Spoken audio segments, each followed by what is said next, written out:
Selamat pagi semuanya. Pagi, Pak. Gimana, sehat? Sehat. Kurang sehat? Tidak. Sudah sarapan? Sudah. Yakin? Yakin. Dan bekal untuk siang sudah dibawa juga? Sudah. Oke, kalau begitu syukur. Sebelum kita melaksanakan kegiatan pembelajaran, terlebih dahulu sebagai umat yang beragama Kristen, kita seharusnya melakukan doa sebelum ber-KTP. Oleh karena itu, silakan pimpin doa kita.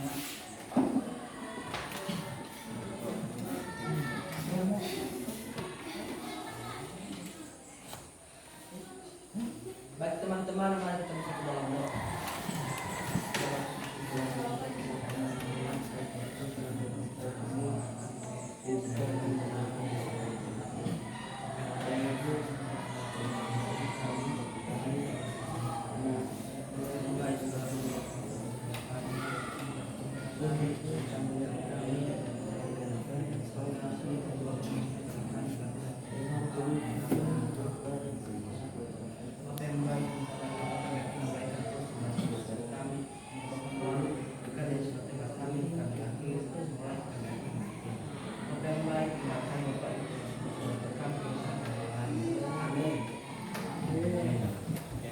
Terima kasih ya, Bapak Pati.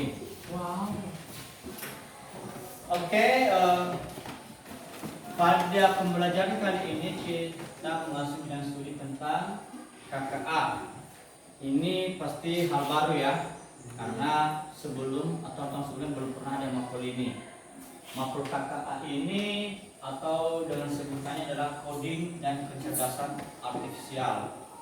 Nah, untuk selanjutnya nanti untuk apa dan bagaimana tentu kita melihat seterusnya. Jadi sebelum kita melaksanakan pembelajaran, Bapak dulu mengabsen. Ajeng Kartika, Hadir, Pak. Emilia, Hadir, Pak. Setford, Hadir Pak. Yudita. Hadir, Pak. Oke, baik, terima kasih. Beberapa yang hadir, satu orang lagi absen, mungkin tidak atau sedang sakit dia ini. Ada yang sakit kan? Mudah-mudahan cepat sembuh temannya ya. Amin. Nah, oleh karena itu pada identitas modul yang kita pahami sekarang adalah tentang materi pengoperasian dan perangkat kecerdasan artifisial. Kemudian di dalam pembelajaran tentu harus ada namanya target atau capaian pembelajaran. Sama halnya kalau kita bertani, bersawah atau apapun yang kita kerjakan. Mengapa? Tanpa tujuan dan arah yang jelas kita itu terombang ambing. Bagaikan orang yang sedang melaut, ya kan? Oleh karena sedang melaut, ketika tidak tahu arah atau tidak ada tujuan, apa yang terjadi? Apa yang terjadi? Apa? Kehilangan arah. Kehilangan arah. Dan tentu hasilnya tidak maksimal. Maka oleh karena itu, capaian pembelajaran pada makul KKA ini yang pertama, peserta didik mampu mengenali dan menerapkan perangkat kecerdasan artifisial dan area pemanfaatannya. Bagaimana kita lihat kecerdasan artifisial ini ya? Mungkin kita tahu nanti kecerdasan artifisial itu seperti yang kita lakukan ya, seperti bagaimana suatu misalnya pekerjaan manusia bisa dikerjakan oleh robot atau tugas-tugas bisa membantu kita. Yang kedua, peserta didik juga mampu memilih perangkat atau kecerdasan artifisial yang sesuai dengan kolaborasi atau melakukan kolaborasi. Ketiga, mampu menganalisis model dan metode dalam peningkatan pembelajaran. Setelah ada capaian, kita turunkan harus ada tujuan. Bagaimana untuk mencapai capaian tadi? Maka harus ada namanya tujuan ya, yang diselaraskan. Yang pertama, setelah nanti belajar kita ini, anak-anak kami mampu Yang pertama, mengenali dan menerapkan perangkat kecerdasan artifisial pada area pemanfaatan secara umum dan khusus. Kedua, memilih perangkat kecerdasan artifisial sesuai dengan kolaborasi. Dan ketiga, menerapkan kolaborasi dengan perangkat kecerdasan artifisial. Jadi itulah tujuan pembelajaran. Oke, tadi tujuan pembelajaran sudah selesai. Tentu kalau ada tujuan, otomatis berarti kita terarah pembelajaran. Seperti tadi yang saya sampaikan bahwa tanpa tujuan maka apa yang kita idamkan tidak akan tercapai. Ya, bagaikan kita menanam padi, kita tanam, kita tinggalkan tanpa proses yang bagus, maka hasilnya Tidak ada. tidak ada atau buruk. Oke, kita mulai ya. Yang pertama, KKA ini adalah mapol yang pertama disampaikan atau pada tahun pembelajaran 2025-2026, baik tingkat SD, SMP, SMA maupun SMK. Itu ya sekarangnya. Nah, jadi ini awal masih lebih ke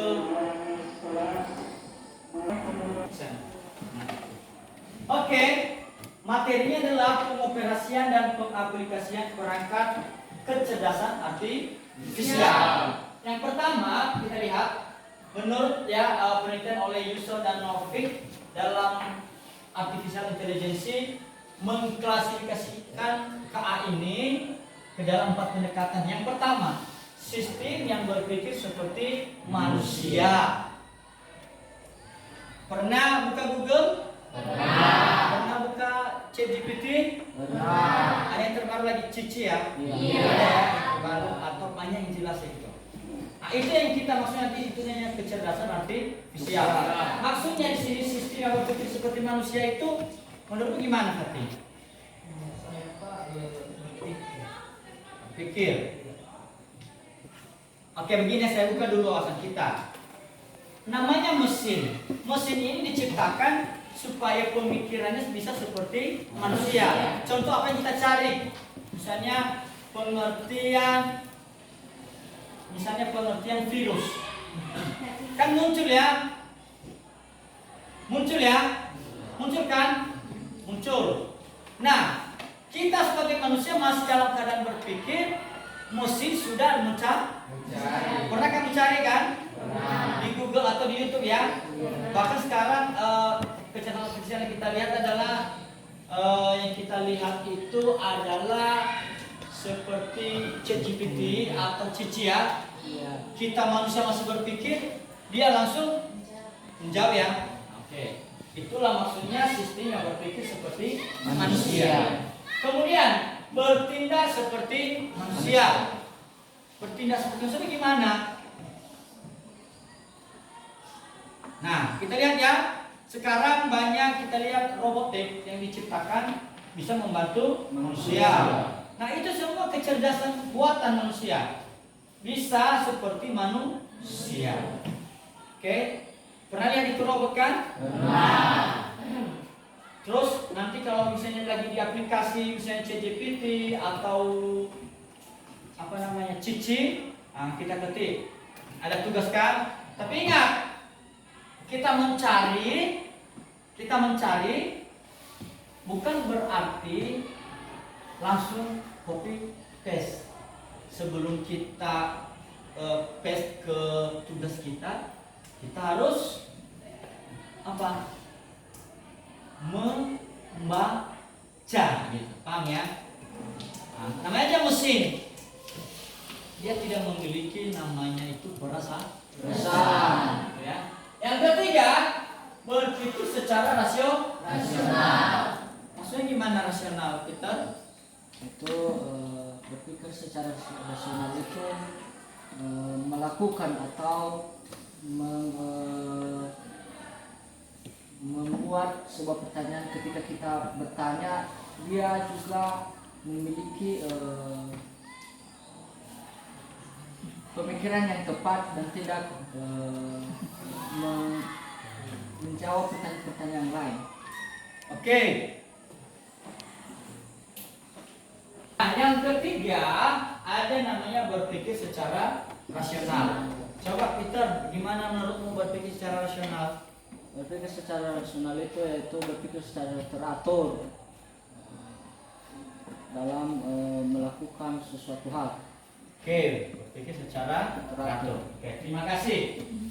Kemudian, nah secara dimensi kognitif dan aksiologis KA, yang tidak hanya menjadi pemikiran manusia tetapi juga mengutamakan efisiensi pengambilan keputusan berdasarkan data yang dikumpulkan. Lihat sekarang ya, kita mencari sesuatu cepat ya. Ya. Tapi ingat nah, jangan bulat-bulat diambil ya. Nah, jangan bulat-bulat ambil copy terus paste atau pastekan, nggak boleh. Kita harus membaca dulu. Membaca dengan teliti, cermat. Itu tadi ingat, berpikir secara rasional, sistematis, teratur, dan terang. Berikutnya, menurut juga KBBI, KA merupakan program komputer yang menjadi kecerdasan manusia seperti mengambil keputusan, menyediakan dasar penalaran, dan karakteristik manusia lainnya. Dengan demikian, secara praktis, KA dapat dipahami sebagai suatu sistem atau mesin yang didesain untuk melakukan tugas yang biasanya memerlukan kecerdasan manusia seperti persepsi visual, pengenalan suara, pengambilan keputusan, dan terjemahan bahasa. Kita tahu sekarang banyak kerja AI atau kecerdasan artifisial yang membuat video seperti nyata kan? Bahkan yang kita lihat yang duduk saja bisa bergerak kan? Iya. Nah itu hati-hati nak, hati-hati. Sekarang banyak video gambar-gambar yang seperti nyata. Makanya harus pintar-pintar bersosial media. Oke, bisa dipahami ya sampai di situ. Bisa Pak. Itu maksudnya kecerdasan artifisial. Bahkan video sekarang itu saya lihat di YouTube atau di mana-mana itu sulit membedakan yang asli dan yang palsu. Bagi yang memang sudah profesional mengeditnya ya, menyesuaikannya. Bahkan bisa juga misalnya si Fatih bisa dikenali suaranya loh. Bisa dibuat juga suara itu, bisa kan? Nah, itu. Jadi hati-hati. Next. Kemudian teknologi ini maju dan bertransformasi melalui beberapa fase penting. Yang pertama, era simbolik, di mana sistem awal menggunakan logika dan aturan eksplisit. Simbol ini namanya simbol ya. Misalnya kita dihadapkan simbol, misalnya kalau kita lihat di samping jalan ya, pernah lihat simbol kan ada garis-garis ya, atau misalnya kalau kita lihat di arah jajah dulu, kan ada tanda arah kan, ada semacam simbol. Berarti dia itu menunjukkan kita ke arah mana gitu. Maksudnya ya. Nah, dengan simbol bisa kita menunjukkan arah. Kemudian juga kan pernah lihat simbol dibuat bulat begini. Kemudian ada seperti itu kan? Ada. Nah, apa itu istilahnya? Dilarang? Dilarang ya? Nah gitu. Dilarang simbol. Next, yang kedua ada pembelajaran mesin. Mesin ini berarti beralih ke algoritma yang dapat belajar dari data tanpa pemrograman yang eksplisit. Maksudnya begini, algoritma. Udah belajar informatika kan? Sudah. Tentang algoritma kan? Udah belajar ya? Nah, pengenalannya. Nah, di sana hanya kata-kata atau hanya kalimat, misalnya ada sesuatu kata kunci. Nah, kita enter maka akan muncul perintah. Itu maksudnya algoritma. Ke depan kita akan membahas seterusnya ya. Ini masih pengenalan. Kemudian deep learning, puncak evolusi dengan jaringan saraf tiruan yang mendalam didorong oleh peningkatan daya komputasi, kecerdasan big data dan algoritma yang lebih efisien.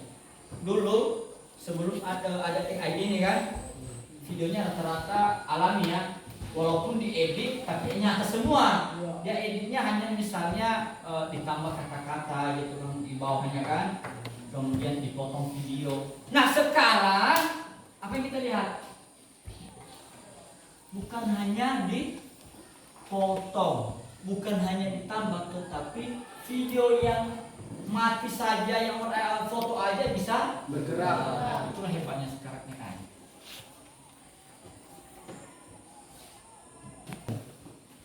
Berikutnya inilah gambar evolusi kecerdasan yang kita lihat.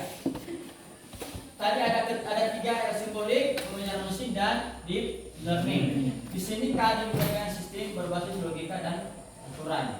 Nah, ini dia ya. Kemudian pembicaraan mesin algoritma yang belajar dari data. Kemudian mencapai puncak dengan syarat tiruan yang mendalam. Apa karakteristiknya itu ya? Yang pertama, kemampuannya belajar dari data atau yang sering dikenal dengan machine learning, pembelajaran mesin. Jadi sekarang sudah dengan adanya teknologi canggih AI ini semuanya serba ada. Nah, ada nggak kelemahan yang kalian bisa lihat? Ada nggak sisi negatifnya? Ada sisi negatif. Nah, contohnya apa? Siapa yang bisa cerita? Apa contoh sisi negatifnya dengan adanya KA ini, kecerdasan artifisial? Apa?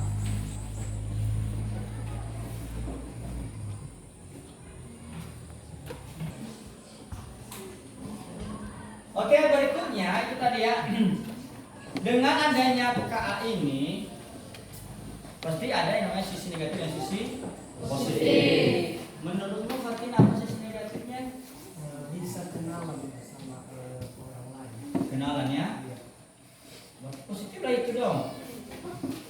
Nah, bisa misalnya yang jauh bisa dekat ya, positif ya. Nah, boleh. Sisi negatifnya kira-kira apa? Membuat video orang lain. Video orang lain ya. Misalnya yang tidak senonoh ya, yang tidak sesuai dengan aturan. Menurutmu Peter ada lagi tambahan sisi negatif? Ada. Nah, Sisi negatifnya itu mengadu domba atau membuat video yang tidak sesuai dengan aturan dan membuat gambar atau melakukan hal-hal yang buruk dalam media. oke, terima kasih. Itu semua sisi negatifnya. Ya, sisi negatif itu semua ya. Kemudian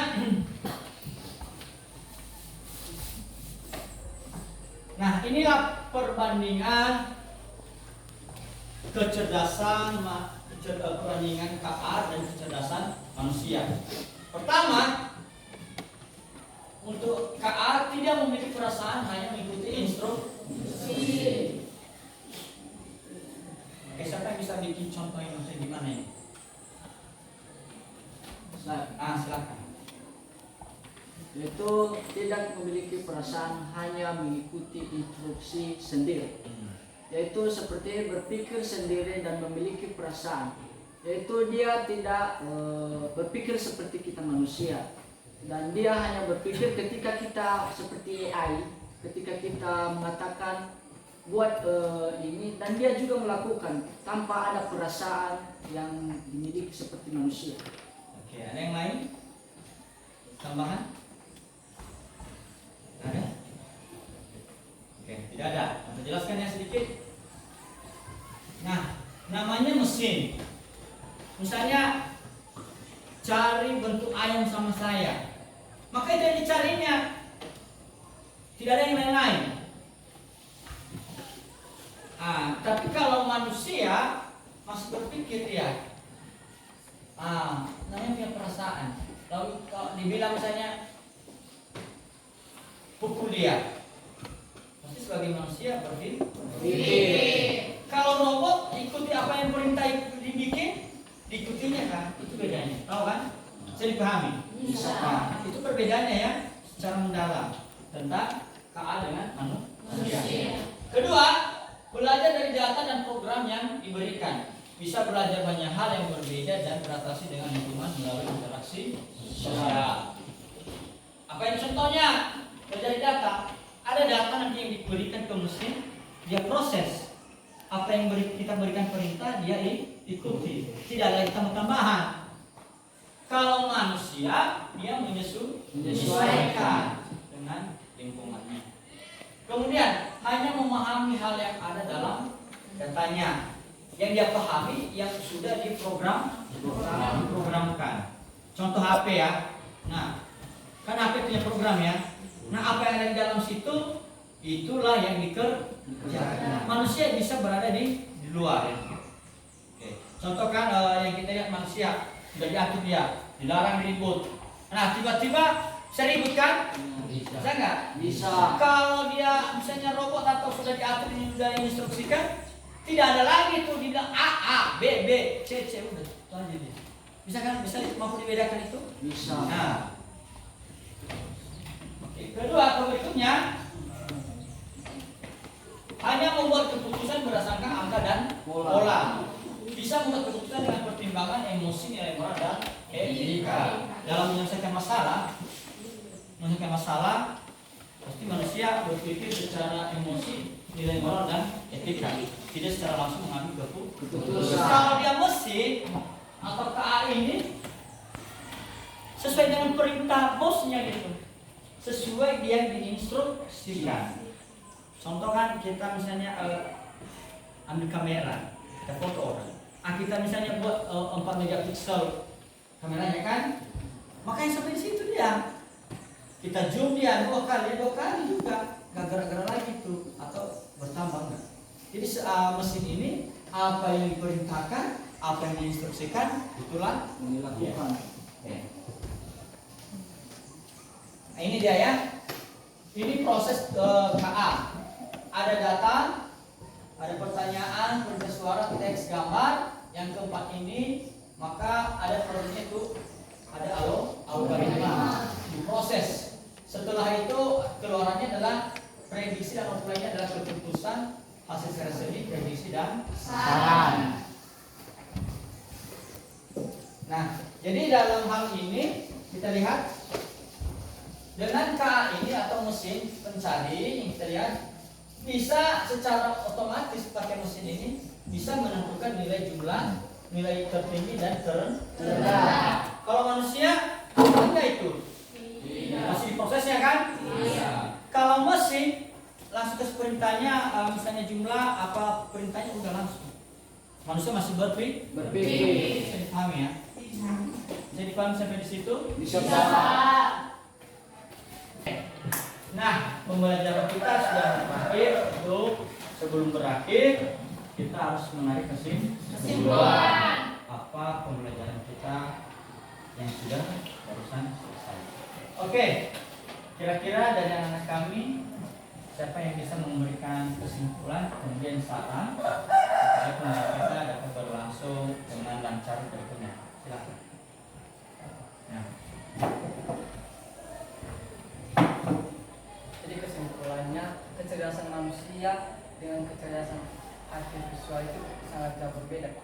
Ya. Kalau kecerdasan artifisial itu Pak, kalau dia diperintahkan dilaksanakan sesuai dengan perintah, dengan manusia merasa. Saja pakai tentang untuk cara dari yang lain menambah atau kita bisa ada bisa kita bisa oke. Kalau artifisial itu hanya mengikuti apa yang disampaikan sama manusia, dan manusia memiliki pemikiran seperti moral dan dia tahu apa yang dia lakukan. Oke, terima kasih tentang untuk oke, jadi secara umum maka saya berikan kesimpulan bahwa pengoperasian secara artifisial dan kecerdasan manusia dan artifisial ini sangat jauh berbeda. Kalau dia kecerdasan artifisial ini, dia hanya mengikuti perintah atau instruksi yang telah diberikan atau yang telah diprogramkan atau perintah yang kita tanyakan. Sedangkan kecerdasan manusia ini adalah dia berpikir sejenak dengan menggunakan perasaan, mengendalikan emosi, dan berlandaskan dengan etika dan moral. Itulah perbedaan yang mendalamnya.